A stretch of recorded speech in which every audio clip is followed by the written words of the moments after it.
Me dijeron que no fuera al Perú, pero lo que esta arquitecta danesa descubrió en Cusco dejó en silencio a todo el mundo. Antes de ir al Perú, deberías conocer primero otros lugares de los Andes. Cusco está demasiado lleno de turistas. Machu Picchu está sobrevalorado. El verdadero mundo andino se encuentra en otra parte.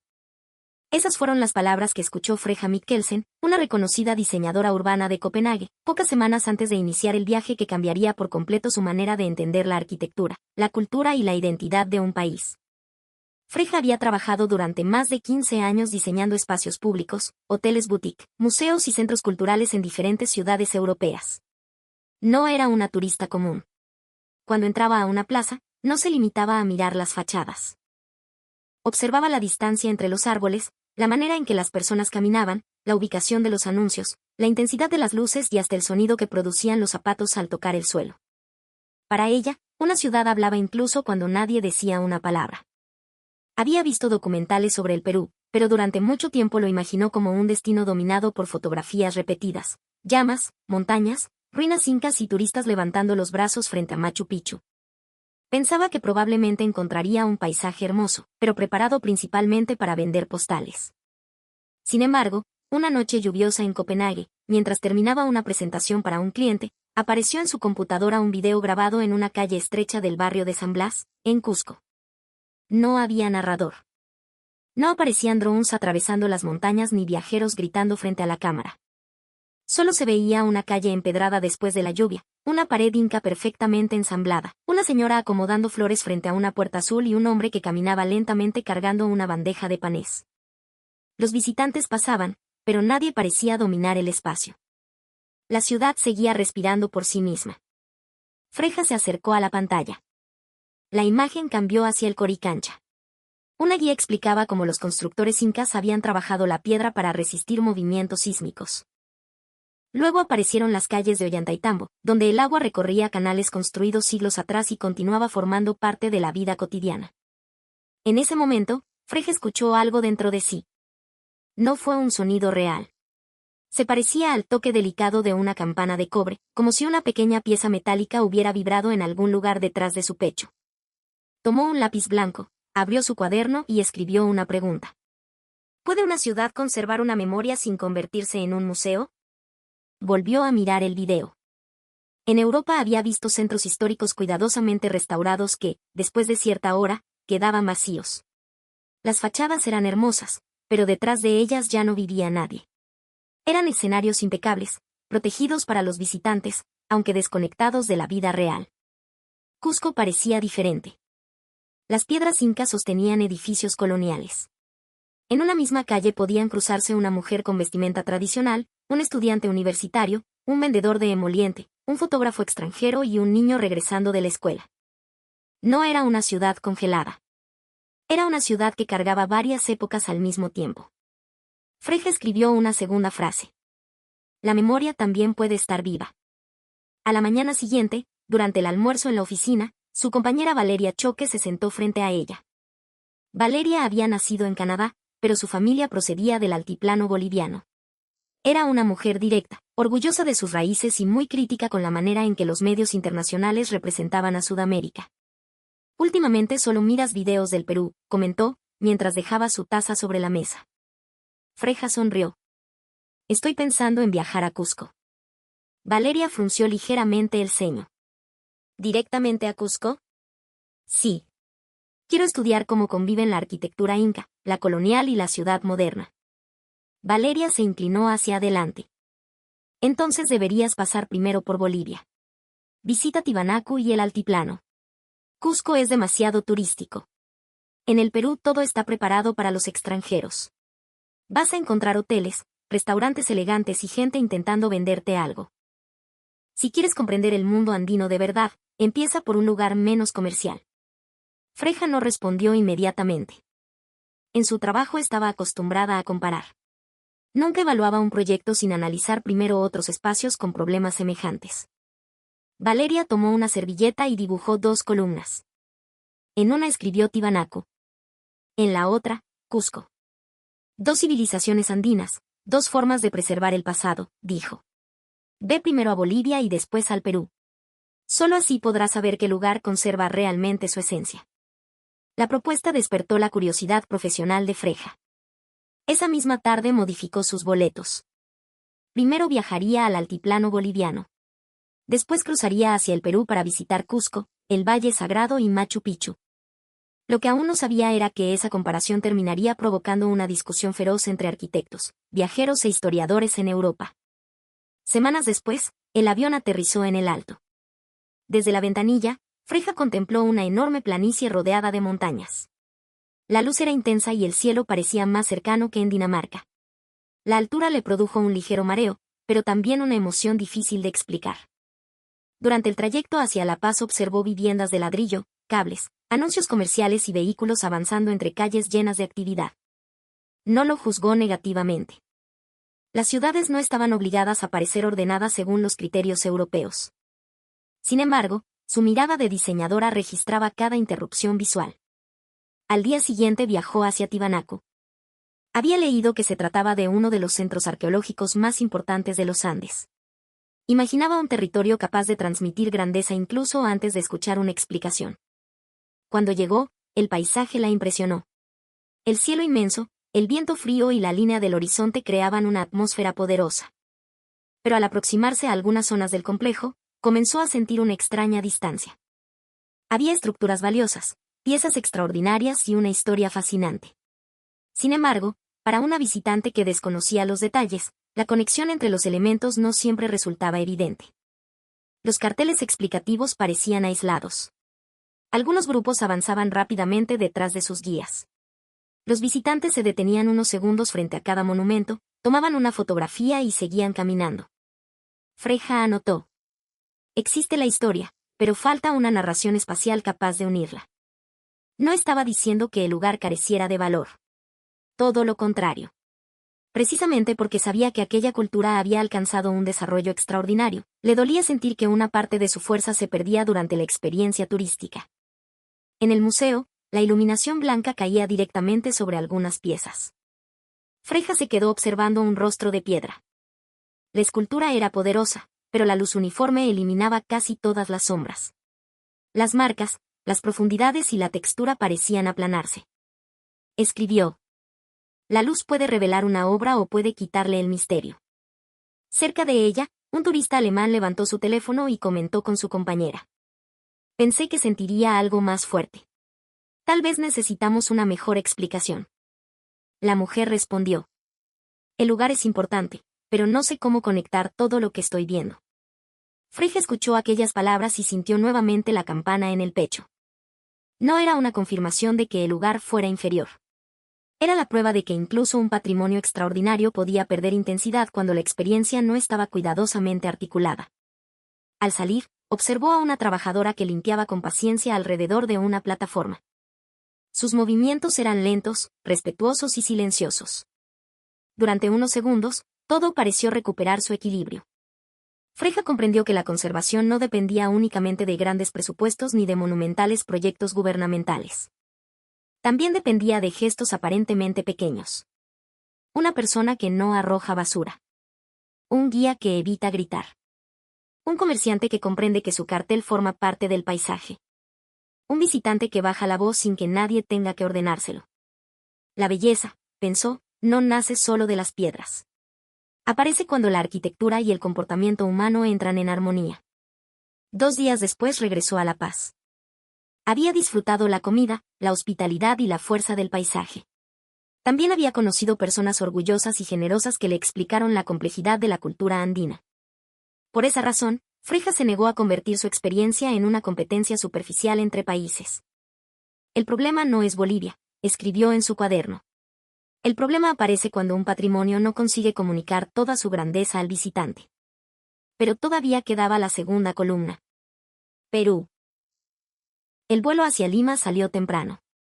Desde el aire, la costa peruana le pareció casi irreal. Una ciudad inmensa se extendía entre el océano y el desierto. No había el verde abundante que ella asociaba con las capitales europeas, pero sí una fuerza geográfica difícil de ignorar. Al llegar al aeropuerto internacional Jorge Chávez, esperaba encontrar desorden, ruido y largas filas. La experiencia no fue perfecta.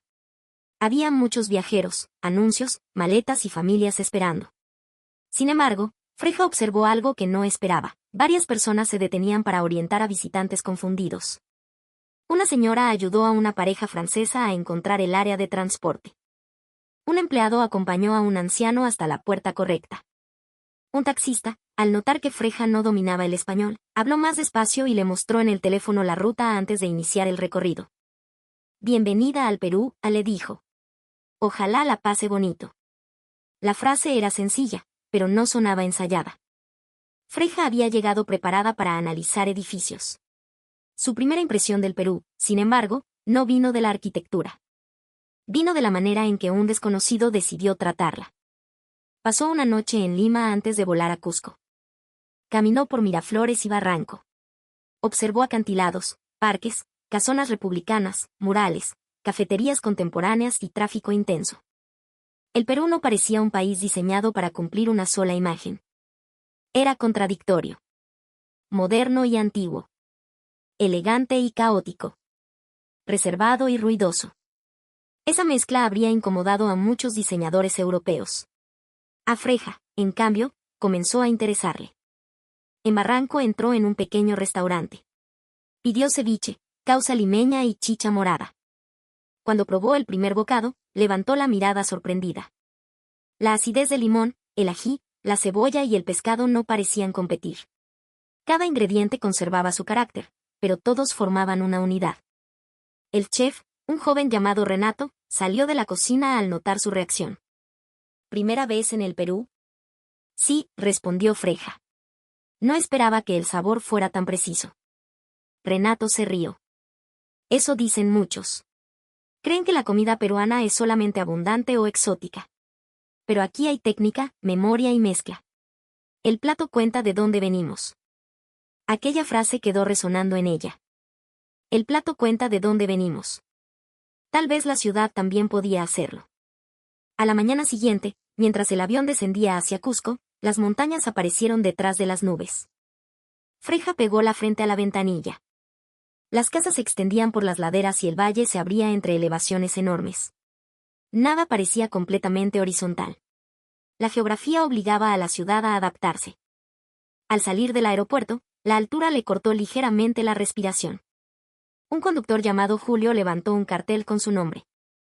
Primero vamos despacio, le recomendó. Tome mate de coca, coma ligero y no quiera correr. Cusco le va a enseñar a caminar a su propio ritmo. La frase le pareció casi filosófica. En Copenhague, la eficiencia consistía en avanzar más rápido. En Cusco, el cuerpo le exigía reducir la velocidad. Durante el trayecto al centro histórico, Freja vio muros de piedra, casas de adobe, construcciones modernas, comercios y calles llenas de movimiento. No todo estaba ordenado. Había tráfico, bocinas y anuncios que interrumpían algunas vistas. Pero algo sostenía el conjunto. La ciudad parecía aferrarse a la forma del valle y a una memoria que continuaba debajo de cada capa. Cuando el taxi entró en una calle cercana al Coricancha, Freja se quedó inmóvil. En la base de un edificio colonial aparecía un muro inca formado por bloques oscuros. No había cemento visible. Las piedras encajaban con una precisión que parecía desafiar la lógica. Freja se acercó después de dejar el equipaje. Pasó la mano a pocos centímetros de la superficie, sin tocarla. Las uniones eran tan finas que apenas podían distinguirse. Recordó las restauraciones que había observado días antes. Allí, cada intervención parecía anunciarse. En Cusco, en cambio, la unión entre las piedras no reclamaba atención.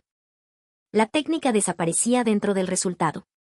Abrió el cuaderno y escribió en la columna del Perú. La unión perfecta no presume su esfuerzo. Un guía local llamado Amaru se detuvo cerca de ella. No es solo que las piedras encajen, explicó. También están pensadas para moverse y volver a acomodarse durante los sismos. Los incas no lucharon contra la montaña. Aprendieron a conversar con ella. Freja levantó la mirada. ¿Conversar con la montaña? Así lo entendemos muchos aquí. La piedra no es un objeto muerto. Tiene lugar, orientación y relación con todo lo demás. Durante años, Freja había escuchado a arquitectos europeos hablar de dominar el terreno, controlar el paisaje y corregir la naturaleza. La expresión de Amaru era completamente diferente. Conversar. No dominar. No imponer. Conversar. La campana en su pecho volvió a sonar. Aquella tarde caminó por San Blas. Las calles eran estrechas y empinadas. Las puertas, balcones y muros no seguían una uniformidad perfecta, pero compartían una escala humana. Había tiendas para turistas, por supuesto. Algunas resultaban demasiado llamativas. También encontró vendedores insistentes y grupos que bloqueaban el paso para tomarse fotografías. Cusco no era una ciudad ideal. Sin embargo, incluso en medio del turismo, continuaba existiendo vida local. Una mujer vendía choclo con queso. Un artesano trabajaba una pieza de plata detrás de una ventana. Dos escolares conversaban mientras subían una escalera. Un vecino saludaba a otro desde un balcón. En una pequeña plazoleta, un músico afinaba su charango sin intentar atraer una multitud. Freja se sentó cerca. Una pareja de estadounidenses comentaba a pocos metros. Pensé que Cusco sería una trampa para turistas, dijo el hombre, pero la ciudad se siente real. Sí, respondió la mujer. No parece que la historia esté encerrada. La gente vive dentro de ella. Freja sonrió. Era exactamente lo que había sentido al ver aquel primer video en Copenhague. Por la noche, la plaza de armas estaba llena de visitantes. Había grupos de Brasil, Francia, Alemania, Corea del Sur, Japón, México, Argentina y Estados Unidos. Freja esperaba encontrar un ruido insoportable. La plaza no era silenciosa, pero poseía un ritmo particular. Las conversaciones, las campanas, los pasos y los sonidos de los restaurantes se distribuían en diferentes niveles. Un grupo comenzó a hablar demasiado fuerte cerca de la catedral. Uno de sus propios integrantes les pidió que bajaran la voz. Ningún policía tuvo que intervenir. La corrección surgió desde el mismo grupo. Freja escribió: el orden más poderoso es el que las personas aceptan sin sentir que están obedeciendo. Al día siguiente visitó Sacsayhuamán. Cuando vio por primera vez las enormes piedras de los muros, se detuvo. Había estudiado fotografías y planos, pero ninguna imagen le había permitido comprender la escala. Una turista francesa se acercó al muro y abrió los brazos, intentando compararse con uno de los bloques. Esto no tiene sentido, dijo riendo. ¿Cómo pudieron mover algo así? Un historiador español que formaba parte del grupo respondió. Durante mucho tiempo Europa describió estas obras como primitivas. Eso dice más de la arrogancia europea que de los constructores andinos. La frase provocó un silencio breve. Freja observó las superficies, los ángulos y las uniones. Como diseñadora, sabía cuánto trabajo requería alinear elementos producidos con maquinaria contemporánea. Lo que tenía frente a ella había sido ejecutado sin herramientas modernas y, aún así, mostraba una comprensión extraordinaria de peso, estabilidad y geometría. A mi juicio, pensó Freja, uno de los mayores errores cometidos por ciertos visitantes extranjeros consiste en mirar el Perú con una condescendencia disfrazada de admiración. Dicen que misterioso, cuando en realidad quieren decir no puedo aceptar que una civilización no europea alcanzara semejante nivel de conocimiento. Hablan de extraterrestres, secretos imposibles o tecnologías perdidas porque les cuesta reconocer la capacidad intelectual de los pueblos andinos. Freja rechazó esas explicaciones. No necesitaba inventar seres de otro planeta para comprender Sacsayhuamán. Necesitaba abandonar sus prejuicios. Amaru señaló una zona del muro. Mucha gente viene buscando respuestas fantásticas, comentó. Pero a veces la respuesta más difícil de aceptar es que nuestros antepasados sabían organizarse, observar y trabajar durante generaciones. Freja anotó aquella frase completa. Mientras avanzaba por el complejo, vio a trabajadores recogiendo residuos y orientando a los turistas para evitar que subieran a zonas restringidas. No todos obedecían. Un visitante intentó cruzar una cuerda para conseguir una fotografía. Antes de que el personal se acercara, una mujer peruana le habló con firmeza. Señor, no pase. Esto no es un decorado. El hombre regresó avergonzado. Freja comprendió que la protección del patrimonio no podía recaer únicamente en el Estado. Cuando los ciudadanos consideraban un lugar como parte de su identidad, la vigilancia adquiría otra fuerza. Pero también detectó contradicciones. Había vendedores tratando de sobrevivir, transporte desordenado y zonas donde la señalización podía mejorar. El Perú no escondía sus problemas. Y precisamente por eso su experiencia resultaba más convincente. La conservación no era perfecta ni automática.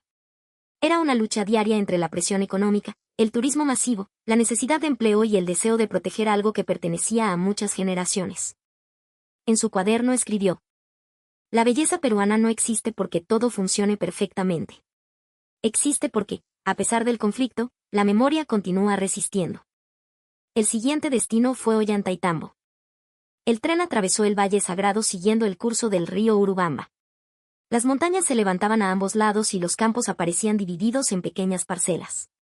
Frente a Freja viajaba un fotógrafo alemán llamado Lucas. Había visitado más de 50 países y aseguraba haber visto demasiados destinos convertidos en productos comerciales. Vine preparado para decepcionarme, confesó. Pensaba que el Perú sería una versión sudamericana de un parque temático. ¿Y ahora?, preguntó Freja. Lucas miró por la ventana. Ahora siento vergüenza de haber pensado así. Cuando llegaron a Ollantaytambo, ambos caminaron por calles donde el agua seguía corriendo a través de canales antiguos. Freja se agachó para observar el movimiento. El canal no estaba aislado detrás de una barrera. Formaba parte de la calle. Los vecinos cruzaban sobre pequeñas piedras. Los turistas debían adaptar sus pasos. La infraestructura construida siglos atrás no era una exhibición. Seguía trabajando. Una señora llamada Martina los invitó a pasar al patio de su vivienda, donde vendía tejidos y pequeñas artesanías. El edificio conservaba una base de piedra antigua. En el centro había un patio y, al fondo, una cocina. Mi familia vive aquí desde hace muchas generaciones, explicó. Cambiamos algunas cosas, claro. Pero la casa sigue organizada alrededor del patio. Lucas miró a Freja. En Alemania, esto probablemente estaría vacío y protegido detrás de un vidrio. Martina sonrió. ¿Y dónde viviría la gente? La pregunta era sencilla, pero golpeó a Freja con fuerza. Europa solía presentarse como maestra de la conservación. Sin embargo, en algunos casos había protegido los edificios expulsando la vida que les daba sentido. En Ollantaytambo, conservar significaba continuar habitando. Por supuesto, esa convivencia también provocaba desgaste y dificultades. Pero convertía al patrimonio en algo más que una pieza intocable. Aquella noche, Freja cenó sopa de quinoa, trucha y papas nativas. Martina le mostró variedades de papa de colores y formas que Freja nunca había visto. En Europa pensamos que conocemos la papa, dijo la danesa. La conocen, respondió Martina, pero nosotros conocemos a su familia completa. Todos rieron. La conversación continuó hasta tarde. Hablaron sobre cosechas, turismo, educación y jóvenes que abandonaban el pueblo para buscar oportunidades en Lima o en el extranjero. Freja entendió entonces que la cultura no podía reducirse a ceremonias vistosas. También estaba formada por preocupaciones cotidianas. Una madre que deseaba que su hija estudiara. Un agricultor que temía perder sus semillas. Una artesana que competía con productos industriales importados. Un joven que hablaba quechua en casa, pero evitaba usarlo en la ciudad por miedo a ser discriminado. El Perú que estaba descubriendo era hermoso, pero también estaba herido. Y quizá ese detalle lo hacía todavía más humano. A la mañana siguiente, Freja visitó las terrazas y el complejo arqueológico de Ollantaytambo. Los visitantes avanzaban con dificultad por las escaleras. La altura y la inclinación obligaban a todos a reducir el paso. Nadie podía dominar el lugar con rapidez. La montaña imponía su tiempo. Desde lo alto, Freja contempló el pueblo. Las calles parecían formar un tejido ajustado al terreno. Sacó su lápiz blanco y escribió. La lentitud puede ser una forma de conocimiento. Recordó el consejo de Julio al llegar a Cusco. Cusco le va a enseñar a caminar a su propio ritmo. Ahora comprendía aquellas palabras. En una ciudad europea, caminar despacio podía considerarse una pérdida de tiempo. En los Andes, caminar despacio permitía respirar, observar el suelo, reconocer la pendiente y escuchar el entorno. El cuerpo aprendía antes que la mente. El momento más esperado llegó 2 días después. Machu Picchu. Freja había temido que la multitud destruyera completamente la experiencia. Había visto miles de fotografías idénticas. Sabía que algunas personas llegaban únicamente para conseguir una imagen que pudieran publicar en sus redes sociales. El autobús ascendió por una carretera llena de curvas. Cuando entró en el sitio y vio la ciudad entre las montañas, no gritó. No levantó el teléfono. Permaneció inmóvil. Una nube atravesaba lentamente las construcciones. Las terrazas descendían por la ladera. Las piedras parecían continuar la forma natural del terreno. La ciudad no estaba colocada sobre la montaña. Parecía haber surgido de ella. Freja sintió que el sonido de la campana dentro de su pecho se volvía claro y prolongado. A su lado, una periodista canadiense comenzó a llorar. No sé por qué estoy llorando, dijo, avergonzada. Un guía peruano respondió. No siempre hay que saberlo. Durante varios minutos, el grupo permaneció en silencio. Incluso las personas que habían llegado conversando bajaron la voz. El lugar ejercía una presión invisible. No era una orden escrita. Era una forma de respeto que nacía de la escala, el paisaje y la conciencia de estar frente a algo irrepetible. Freja observó cómo la luz se desplazaba sobre los muros. No era una iluminación artificial diseñada para mostrar cada detalle. Las nubes ocultaban unas áreas y revelaban otras. Las sombras permitían que la arquitectura conservara misterio. Recordó el Museo del Altiplano y escribió. La luz no necesita explicarlo todo. Más adelante, un viajero japonés llamado Kenji le pidió que le tomara una fotografía. Después de recibir el teléfono, miró nuevamente las montañas. He visitado templos muy antiguos en mi país, comentó, pero esto es diferente. Aquí siento que la arquitectura no termina donde termina el muro. Continúa en toda la montaña. Freja asintió. Esa era quizá la mayor lección que el Perú estaba ofreciéndole. En Europa, un edificio solía entenderse como un objeto. En los Andes, los elementos adquirían sentido mediante su relación con el paisaje, el agua, el cielo y los caminos. Un muro no era simplemente un muro. Era una parte de un sistema. Una terraza no era únicamente una plataforma. Era agricultura, control del agua, estabilización del terreno y adaptación climática. Un camino no servía solo para trasladarse. Conectaba comunidades, santuarios y territorios. Freja comenzó a comprender por qué tantos extranjeros quedaban transformados después de viajar al Perú. No se trataba únicamente de la belleza. El Perú obligaba al visitante a cuestionar la manera en que había aprendido a interpretar el mundo. Mientras descendían, escuchó a un turista estadounidense quejarse porque no podía utilizar un dron. Pagué mucho dinero por este viaje, decía. Deberían dejarme grabar como quiera. Su compañera lo miró seriamente. Precisamente porque pagaste no significa que compraste el lugar. Aquella respuesta merecía ser escuchada en todos los destinos turísticos del planeta. Viajar no concede propiedad. El visitante no compra el derecho de alterar un espacio, incomodar a los demás o ignorar sus normas. En mi opinión, una de las amenazas más graves para Machu Picchu no es únicamente la cantidad de personas, sino la mentalidad de consumo con la que algunas llegan. Quieren conquistar el lugar en una hora. Tomar la foto. Marcarlo como completado. Continuar hacia el siguiente destino. Pero Machu Picchu no es una atracción que deba ser conquistada. Es un lugar que exige humildad. De regreso a Cusco, Freja participó en una experiencia organizada por una familia de Chinchero. Aprendió cómo se lavaba la lana, cómo se obtenían colores a partir de plantas e insectos y cómo cada diseño podía contener referencias a montañas, animales, caminos y comunidades. La demostración no fue completamente ajena al turismo. Las familias necesitaban vender sus productos y obtener ingresos. Pero Freja percibió una diferencia importante. Las mujeres no presentaban su trabajo como una curiosidad exótica. Explicaban conocimiento.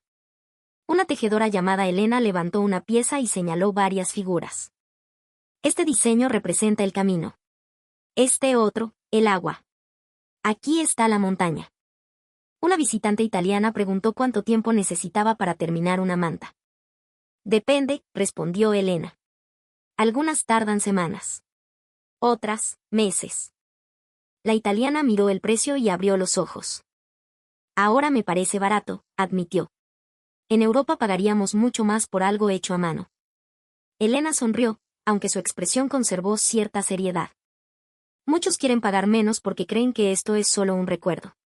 Pero aquí hay tiempo, conocimiento y trabajo. Freja escribió.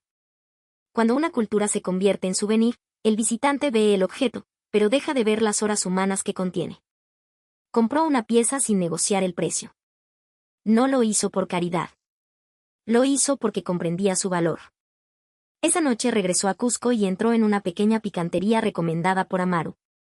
Pidió un plato de adobo cusqueño y una bebida de maíz. En la mesa cercana conversaban 3 estudiantes extranjeros, una brasileña, un francés y una coreana. Lo que más me sorprende, dijo la brasileña, es que el Perú no tiene una sola identidad. Exacto, respondió el francés. En Europa hablamos del Perú como si todo fuera inca, pero hay costa, Andes, Amazonía, migración asiática, influencia africana, española. La joven coreana añadió. Y la comida muestra todo eso. Es como si el país hubiera convertido sus conflictos en sabores. Freja dejó la cuchara sobre el plato. La frase era extraordinaria. Convertir conflictos en sabores. Pensó en el ceviche, la causa, el lomo saltado, el arroz chaufa, los anticuchos y los ingredientes amazónicos que había comenzado a descubrir. La gastronomía peruana no borraba las influencias. Las reorganizaba. No decía que la historia hubiera sido pacífica. Demostraba que una sociedad podía crear algo nuevo incluso a partir de encuentros difíciles, imposiciones, migraciones y resistencias. Al día siguiente, Freja visitó el Coricancha con más detenimiento. Las estructuras coloniales se levantaban sobre muros incas. La relación no era cómoda.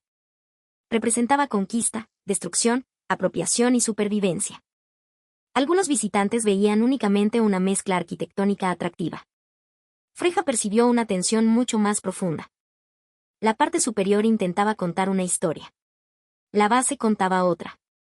Y, sin embargo, las piedras continuaban allí. Una historiadora peruana llamada Rocío explicó. No debemos romantizarlo. La convivencia de estilos no nació de un encuentro equilibrado. Hubo violencia. Pero la arquitectura permite ver que la historia impuesta nunca logró borrar por completo lo anterior. Freja agradeció esa aclaración. Le molestaban los discursos turísticos que convertían cualquier conflicto en una fusión armoniosa. El Perú no necesitaba ocultar sus heridas para ser admirado. Al contrario. Reconocerlas demostraba la fuerza de aquello que había sobrevivido. En el patio, Freja abrió el cuaderno. La columna dedicada a su primera parada estaba llena de observaciones sobre iluminación, falta de conexión narrativa y ruido turístico. La columna del Perú ya no contenía únicamente comentarios arquitectónicos. Había palabras como memoria, resistencia, hospitalidad, contradicción, orgullo y vida. Dibujó una línea entre ambas páginas. La comparación inicial comenzaba a parecerle injusta. No porque sus primeras críticas fueran falsas, sino porque ahora entendía que no estaba evaluando 2 productos turísticos. Estaba entrando en historias nacionales complejas que no podían reducirse a un ganador y un perdedor. Sin embargo, una conclusión seguía siendo inevitable. Perú había superado todas sus expectativas. Y no lo había hecho ocultando sus defectos. Lo había hecho mostrando una cultura capaz de continuar viva en medio de ellos. Durante su última tarde en Cusco, la lluvia cayó de manera repentina. Los turistas corrieron hacia los portales. Los vendedores cubrieron sus productos. Las piedras de la plaza adquirieron un brillo oscuro. Freja se quedó bajo un balcón observando. Un anciano intentaba cruzar la calle. Un joven que vendía pinturas dejó sus cosas, se acercó y lo ayudó a caminar sobre el suelo mojado. Después regresó a su puesto sin esperar agradecimiento. Ninguna campaña de promoción turística habría podido fabricar aquella escena. Una ciudad no era únicamente sus monumentos. También era la manera en que sus habitantes reaccionaban cuando nadie parecía estar evaluándolos. Esa noche llamó a Sophie, su mejor amiga en Dinamarca. ¿Entonces el Perú era como imaginabas?, preguntó Sophie. Freja miró por la ventana de su hospedaje. Las luces de Cusco se extendían por las montañas. No. Era mucho más complicado. ¿Eso es bueno o malo? Es bueno. Llegué pensando que estudiaría cómo protegían unas ruinas. Pero aquí las ruinas no están separadas de la gente. La memoria aparece en las paredes, en la comida, en los tejidos, en el idioma y hasta en la forma de caminar. ¿Y Machu Picchu? ¿Está sobrevalorado? Freja guardó silencio unos segundos. Creo que la palabra sobrevalorado se utiliza demasiado cuando un lugar se vuelve famoso. A veces no es el lugar el que pierde valor. Somos nosotros quienes llegamos saturados de imágenes y creemos que ya lo conocemos. Machu Picchu no tiene la culpa de haber sido fotografiado millones de veces. Entonces valió la pena. Sí. Pero lo que más me cambió no fue Machu Picchu. fue comprender que el Perú no se conserva únicamente en sus lugares famosos. Se conserva en millones de decisiones pequeñas. A la mañana siguiente, antes de ir al aeropuerto, Freja regresó a la calle donde había visto por primera vez el muro inca. El movimiento todavía era escaso. Una mujer barría la entrada de su negocio. Un panadero levantaba una puerta metálica. 2 policías conversaban en voz baja. La luz descendía lentamente sobre las piedras. Freja abrió la última página de su cuaderno y escribió la pregunta inicial. ¿Puede una ciudad conservar una memoria sin convertirse en un museo? Debajo colocó la respuesta. Sí. Pero solo cuando la memoria continúa siendo útil para quienes viven allí. Pensó en los canales de Ollantaytambo. En las viviendas antiguas todavía habitadas. En las tejedoras de Chinchero. En la comida que contaba historias de migración. En las piedras que sostenían edificios construidos por quienes intentaron reemplazar la civilización anterior. En el quechua que sobrevivía a pesar de siglos de discriminación.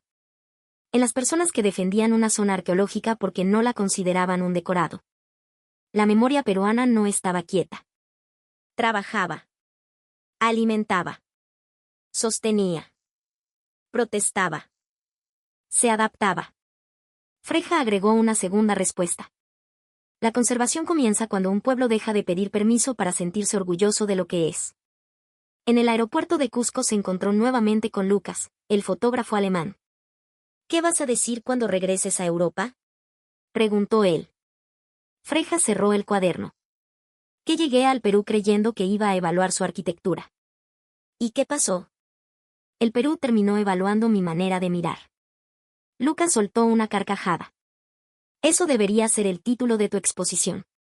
Meses después, Freja presentó en Copenhague una conferencia titulada La ciudad que no aceptó convertirse en museo. Mostró fotografías de Cusco, Ollantaytambo, Chinchero, Sacsayhuamán y Machu Picchu. Pero también mostró tráfico, vendedores, cables, zonas deterioradas y contradicciones urbanas. Algunos asistentes se sorprendieron. Esperaban una presentación turística llena de paisajes perfectos. Freja se negó a convertir el Perú en una fantasía. Admirar un país no significa fingir que no tiene problemas, declaró. El verdadero respeto comienza cuando dejamos de representar a sus habitantes como personajes decorativos. Perú no es un escenario ancestral esperando la llegada de los extranjeros. Es una sociedad contemporánea que discute cómo proteger su pasado mientras intenta construir su futuro. Un arquitecto británico levantó la mano. ¿Está diciendo que las ciudades europeas deberían aprender del Cusco? Freja respondió sin dudar. Sí. La sala quedó en silencio. Durante décadas, continuó, Europa se presentó como autoridad mundial en conservación. Tenemos leyes, museos y grandes presupuestos. Pero muchas veces protegimos los edificios mientras expulsábamos la vida cotidiana. En el Cusco vi algo diferente, una ciudad donde el pasado sigue produciendo identidad, economía, conflictos y sentido de pertenencia. No es perfecto. Precisamente por eso debemos estudiarlo. Una periodista preguntó. ¿Y qué fue lo que más la sorprendió del Perú? Freja pensó en la respuesta. Podía hablar de las piedras incas, de la comida, de las montañas o de Machu Picchu. Pero eligió otra cosa. La manera en que tantas personas siguen defendiendo su cultura después de haber aprendido durante generaciones que debían avergonzarse de ella. La frase apareció al día siguiente en varios medios europeos. La conferencia provocó polémica. Algunos acusaron a Freja de idealizar el Perú. Otros dijeron que había sido demasiado crítica con la conservación europea. Varios viajeros insistieron en que Cusco estaba saturado y que Machu Picchu se había convertido en un producto comercial. Freja respondió. Todo eso puede ser parcialmente cierto. Pero un destino popular no pierde automáticamente su profundidad. El problema aparece cuando el visitante solo busca confirmar sus prejuicios. Quien llega al Perú esperando una postal encontrará una postal. Quien llega dispuesto a escuchar encontrará una civilización que todavía está hablando. Valeria Choque asistió a la conferencia. Después se acercó a Freja. Así que Perú te conquistó. Freja sonrió. Me obligó a cuestionar muchas cosas. ¿Te arrepientes de haber visitado primero Bolivia? No. La comparación me ayudó a mirar con más atención. Pero ya no creo que debamos decidir qué país es más auténtico. Esa palabra suele ser utilizada por extranjeros para exigir que los pueblos permanezcan congelados en el tiempo. Valeria asintió. Entonces, ¿cuál fue tu conclusión? Freja miró una de las fotografías de Cusco proyectada en la pared.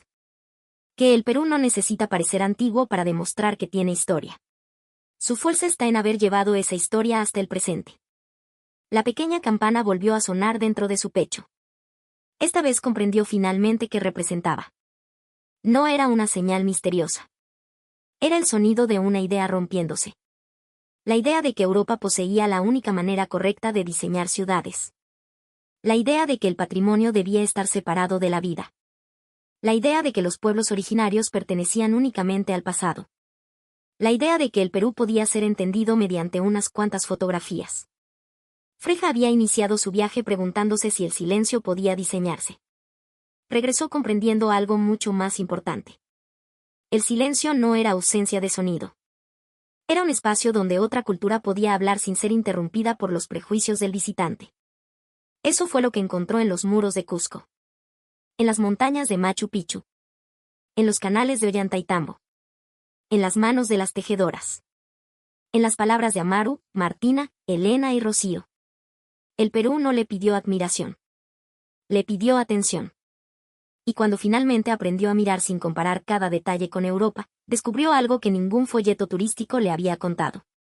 Perú no era únicamente un país que conservaba piedras antiguas. Era un país sostenido por una memoria que se negaba a desaparecer. Por eso, cuando alguien volvió a decirle que Machu Picchu estaba sobrevalorado, Freja respondió con una frase que se hizo viral. Lo sobrevalorado no es Machu Picchu. Lo sobrevalorada es la opinión de quien cree conocer el Perú sin haber aprendido primero a escucharlo. Y aquí aparece la pregunta que probablemente dividirá a muchos espectadores.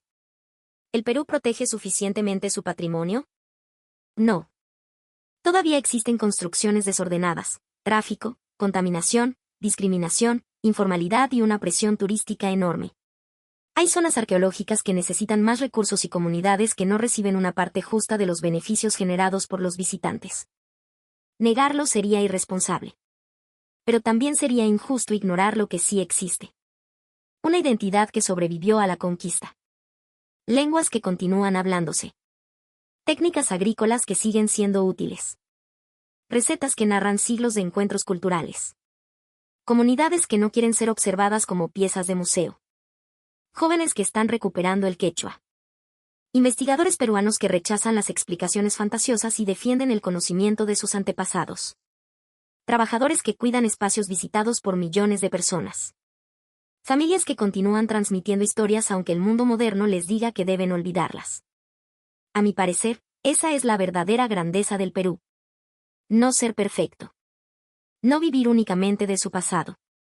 No convertirse en una postal silenciosa para satisfacer a los extranjeros. Su grandeza consiste en continuar discutiendo quién es, qué debe proteger y qué clase de futuro desea construir. Freja llegó buscando una ciudad antigua. Encontró un país contemporáneo que llevaba miles de años aprendiendo a resistir. Llegó pensando que analizaría el Perú desde una posición superior. Terminó reconociendo que era ella quien necesitaba ser educada. Y quizá esa sea la experiencia más valiosa que puede vivir cualquier extranjero. No regresar diciendo, descubrí el Perú. Sino admitir. El Perú descubrió mis prejuicios y me obligó a abandonarlos. El avión despegó de Lima al anochecer. Desde la ventanilla, Freja observó las luces de la costa alejándose lentamente. Guardó el lápiz blanco dentro del cuaderno. La comparación había terminado. Pero la historia apenas comenzaba. Porque una vez que el Perú cambia tu manera de mirar el mundo, ya no vuelves a observar una ciudad, una montaña, una piedra o un plato de comida de la misma forma. ¿Y ustedes qué opinan? ¿Creen que los extranjeros realmente comprenden el valor del patrimonio peruano? ¿O todavía existen demasiados viajeros que llegan al país buscando únicamente una fotografía para presumir en Internet? ¿El turismo está ayudando a proteger lugares como Cusco y Machu Picchu, o lentamente está poniendo en peligro aquello que millones de personas desean conocer? Dejen su opinión en los comentarios. Este debate no debería limitarse a los arquitectos, los políticos o los empresarios turísticos. El futuro del patrimonio peruano también depende de quienes lo visitan, de quienes viven junto a él y de quienes deciden defenderlo. Porque los monumentos pueden ser restaurados. Las piedras pueden volver a colocarse. Los caminos pueden repararse. Pero cuando un pueblo pierde la conexión emocional con su propia memoria, ninguna cantidad de dinero puede reconstruirla completamente. El Perú todavía conserva esa conexión. La pregunta es si sabremos protegerla antes de que el ruido del mundo moderno intente silenciarla.